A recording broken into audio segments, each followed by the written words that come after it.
Hello दोस्तों, हमारे channel में आप सभी का हार्दिक हार्दिक स्वागत है। दोस्तों, बहुत बड़ा बिग अपडेट आ गया है।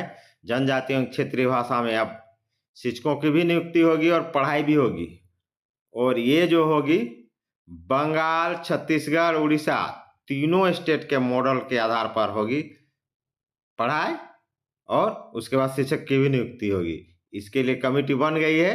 पहले जाएगी कमेटी बंगाल, उसके बाद छत्तीसगढ़, उसके बाद उड़ीसा। तो वहाँ जाने का पीछे तर्क ये है या कारण ये दिया जा रहा है कि वहाँ जो है, विशेषकर बंगाल में, अभी पहले तो बंगाल जाएगी, तो बंगाल में होता है क्या कि पहली क्लास से विश्वविद्यालय तक, यानी केजी से पीजी तक जो है क्षेत्रीय भाषा में पढ़ाई होती है। और इसलिए वहाँ का जो है शिक्षा के मामले में बंगाल जो है बहुत अच्छा उसका मतलब रेस्पॉन्स रहता है। वहाँ शिक्षा मामले में बहुत तेज है।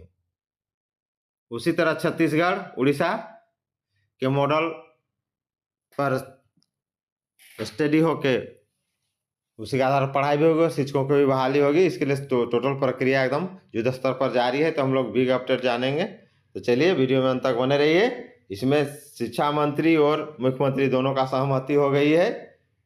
तो आइए वीडियो में अंत तक बने रहिए।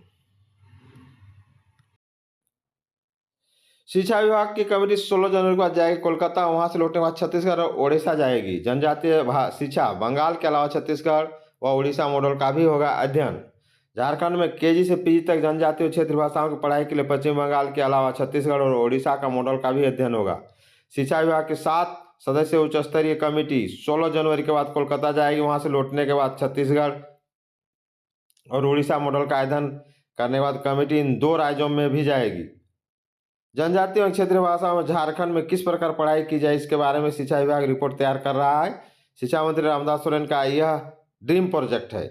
उसका कहना है कि सीएम ने उसकी इस योजना पर सहमति दे दी है। राज्य में जनजातीय और क्षेत्रीय भाषाओं की पढ़ाई सुदृढ़ करनी है। प्राइमरी से लेकर विश्वविद्यालय स्तर तक जनजातीय और क्षेत्रीय भाषाओं की पढ़ाई होगी। प्राथमिक कक्षाओं से ही जनजातीय भाषाओं की पढ़ाई शुरू होगी। पश्चिम बंगाल में जनजातीय और क्षेत्रीय भाषाओं की पढ़ाई प्राथमिक कक्षा से लेकर विश्वविद्यालय स्तर तक होती है। ऐसे में झारखंड सरकार इसी मॉडल को अपनाने पर ज़्यादा उत्सुक है बंगाल मॉडल। अधिकारियों का कहना है कि अंतिम निर्णय लेने के पूर्व वे और भी राज्यों का शिक्षा व्यवस्था का अध्ययन कर लेना चाहते हैं ताकि कोई कमी नहीं रह जाए। देखिए, इससे पहले 28 दिसंबर को केजी से पीजी तक जनजातीय क्षेत्रीय भाषाओं की पढ़ाई, इसका वीडियो मैंने बनाया है, यहाँ देखिए पेपर में भी दिया था। उसके बाद 4 जनवरी का भी वीडियो जनजातीय क्षेत्रीय भाषाओं की पढ़ाई अनिवार्य, समिति जाएगी बंगाल, ये भी अपलोड है। उसके बाद आगे प्राथमिक शिक्षा निदेशक बनाए गए उच्च स्तरीय कमेटी के अध्यक्ष। देखिए, प्राथमिक शिक्षा निदेशक शशि प्रकाश सिंह को समिति का अध्यक्ष बनाया गया है। समिति के सदस्यों में शिक्षा विभाग के संयुक्त सचिव नंद किशोर लाल, झारखंड अधिविद्य परिषद जैक के सचिव जयंत कुमार मिश्र, जेईपीसी के प्रशासनिक पदाधिकारी सचिदानंद दिव्येंदु तिगा, जेईपीसी के गुणवत्ता शिक्षा प्रभारी अभिनव कुमार हैं।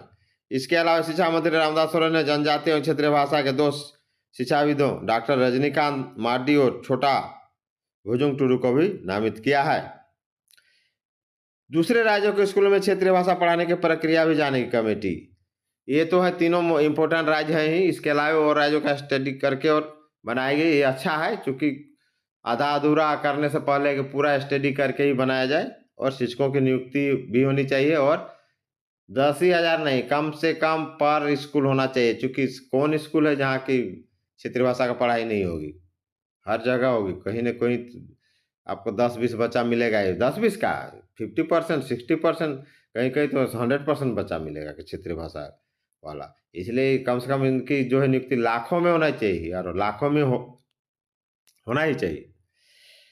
शिक्षा विभाग की उच्च स्तरीय कमेटी दूसरे राज्यों के स्कूलों में जनजातीय क्षेत्रीय भाषा पढ़ाने वाले की प्रक्रिया और पढ़ने वाले बच्चों के बारे में अध्ययन करेगी। वे यहाँ पर इन भाषाओं के तरीके, शिक्षकों की नियुक्ति, पाठ्यक्रम और पढ़ाई की प्रक्रिया का अध्ययन करेंगे। इसके लिए वे विभिन्न स्कूलों में जाकर जानकारी प्राप्त करेंगे। सरकार का उद्देश्य है कि झारखंड के बच्चे अपनी मातृभाषा और क्षेत्रीय भाषाओं में निपुण बने। इनमें न केवल उनकी पहचान सुदृढ़ होगी, वे अपने समाज और संस्कृति से भी जुड़े रहेंगे।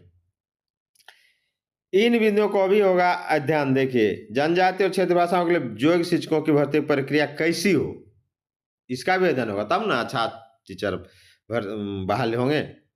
इन भाषाओं के लिए तैयार पाठ्यक्रम, उनके शिक्षण का तरीका क्या है, इन भाषाओं को पढ़ाने वाले छात्रों की संख्या और उनकी रुचि किस प्रकार है, इन भाषाओं की पढ़ाई का छात्रों और समाज पर क्या क्या प्रभाव पड़ेगा, ये टोटल अध्ययन होके और शिक्षक भी नियुक्त होंगे और पढ़ाई भी शुरू होगी।